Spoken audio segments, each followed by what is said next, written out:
Tässäpä on nyt uusi hankinta tuohon kaivinkoneeseen, eli koura. Tuossa viikko sitten kävi hakemassa vähän kauempaa yksi ilta tommosen uuden Farman tekemän tukkikouran. Rankakoura, puukoura, moneksikin niitä voi varmaan sanoa, mutta tuommoisen kävi hakemassa tuohon kaivinkoneeseen ja samoin tein heti samalta istumalta seuraavana päivänä sitten tekasin jo siihen ihan normaali S30 kiinnikkeen. Tuossa muutaman kuvan laittaa nyt tähän heti putkeen, kun vähän sovittelin tätä kiinnikettä raakana tuohon päälle ja niin ei siinä sen kummempia ollut, kun vaan leikkasin tuon vanhan hatun poikkeen ja laittoin sitten siihen tuommoisen kiinnikkeen mallailin ja hitsasin osat yhteen. Ihan rauvasta, lattarauvasta on leikattu kaikki.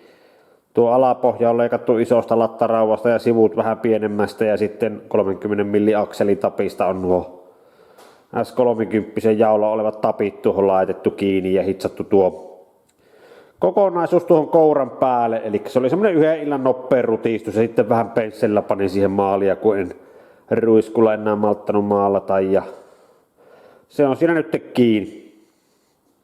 Ei siinä sen kummempaa. Tuo Farman 012 koura. Sieltä pienimmästä päästä. Kokonaispaino tuolla kiinnikkeellä. Tuo painaa arvio 56 kiloa nyt. Ja tuollahan tyyppikilvessä sanotaan, niin niin 012 koko ja tänä vuonna valmistettu. Kestää nostaa 1000 kiloa. 53 kiloa on kouran paino sillä normaalilla holokkikiinnitteellä, joka on tässä päällä. Ja se on otettu nyt sitä poikki ja se holokkikiinnike oli 3,3 kiloa. Kokonaisuutena sehän on täällä tallessa vielä, eli se on vaan laikkakoneella tosiaan viisti sen sitä poikkeen. Sato vettäkin vielä ulkona, niin ei pystynyt kuvaamaan, niin ulkona pienessä vesisateessa leikkasi sen pois ja se on tuossa pöydällä. Sen voi siellä joskus hitsata takaisinkin, jos haluaa. Se on siitä vaan leikattu laikkakoneella poikkeen ja niin kuin siinä kuvassa näkyy, niin sommittelin tuon siihen ja hitsasin paikalle, niin siinä on kaivinkoneessa sen kouru.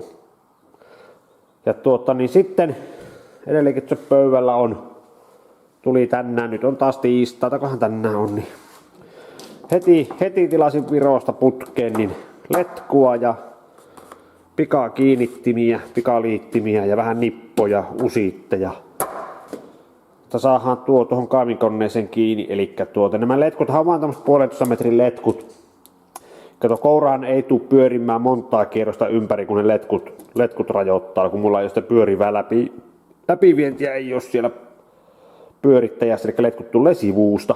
Mutta pääsee sitä kouraa näin pyörittämään ees taas, niin sillä kyllä pärjää.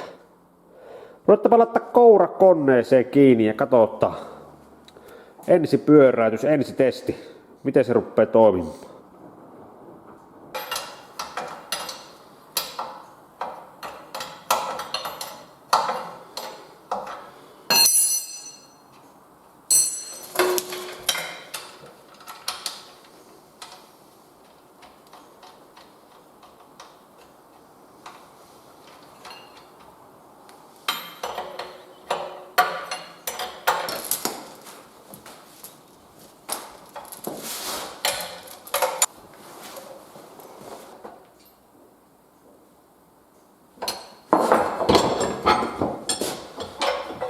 Joo, nyt siinä on pikaliittimet päässä ja lähdetään laittaa koneeseen tää kiinni seuraavaksi. Toimiiko tämä vai eikä tämä jännitys tyydystyy.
Siinäpä oli kouraan pieni testipyöräytys näin tiistai-illalla. Kyllähän se nyt sinänsä toimii, vaikka se nyt ei ihan ympäri pyörivä olekaan, eli no letkut rajoittaa pikkusen pyörintää tuossa, mutta kyllä sillä nyt tavaroita nostelee, jotain puita nostelee ihan hyvin. Ihan hyvin. Pikkusen se on hias pyörittäjä, kun se on 1:73 on tuo välityssuhe tuommoiseen niinku kourakäyttöön. Pikkusen liian hias, mutta eipä tavallaan missä maailmassa nyt niin kiire oo. Etteikö sitä jouda oottele, kun se pyörähtelee siinä, että se on tuohon kauhakäyttöön tuo välityssuhe on hyvä. Se pitää ollakin siihen hias, koska ei ole proportionaaliohjausta tai proportionaaliventtiiliä, niin se on off-venttiilillä tuo pyöritys, niin se on pakko olla tuolle hias, että siinä se tarkkuus säilyy ja se kontrolli säilyy ennen kaikkea, niin se on oltava hias tuommoiseen köyhän miehen pyörittäjiä, mutta kyllä se valaamissa maailmassa tuommoisessa kourakäytössäkin niin satunnaisessa niin menee ihan omasta mielestä ihan sapi välttää. En muuttaisi toiseksi pyöritysnopeutta, jos pystyisi muuttamaan. Toki sitä voisi pikkusen muuttaa panemalla isommat letkut sinne, kun sinne menee nyt 1/4 letkut ja ne pikkusen kuristaa sitä virtausta, mutta en kyllä lähde muuttamaankaan. Suopi olla nuija, se on kahvakäytössä sitten vallan mainio, niin eiköhän sillä pärjätä. Vaikka tuo koura onkin tommonen niin sanottu farman pienin koura, niin ihan jykevän näköinen kourahan tuo on, että muotoilultakin se on symmetrinen koura. Leuat liikkuu suurin piirtein samaa tahtia ja leukojen muoto on molemmilla puoli suurin piirtein samaa. Ja no tuon rungon ulkopuolella niin se on tommonen niinku leviä tuo koura, että ihan ison näköinen. Mutta painaa vaan 53 kiloa ilman kaivinkonekiinnikettä, niin Sinänsä ei ole hirveän raskas, mutta niin riittävän kookas ja jykevä. Enköhän mä tuon kanssa nytten pärjää. Niin. Hei, tämmönen esittelyvideo pienestä uudesta lisälaitteesta. Pitkään haaveillut kourahommaa tuohon, niin nyt se on siis siinä. Käytettynä yritin ehtiä noita kouria, mutta eihän niitä tuommoisia sopivia löydy käytettynä mistään, niin se oli pakko ostaa nyt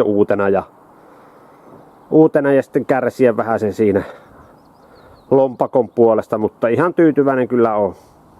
Ei siinä mitään, tämmönen testipyöräytys. Pieni koura pienen kaivinkoneeseen, niin katsotaan mitä sillä ruvetaan tuossa tekemään. Kyllä sillä annetaan puuhaa tuossa löytyy ja onkin jo tiossa, niin siitä tulee sitten uutta videoa myöhemmin, kun puuhastellaan tuo kouran kanssa. Ei siinä mitään, tilatkaan kanava ja seuratkaa, niin nähdään mitä tuleman pitää. Pitemmittä puhetta, niin se on moro.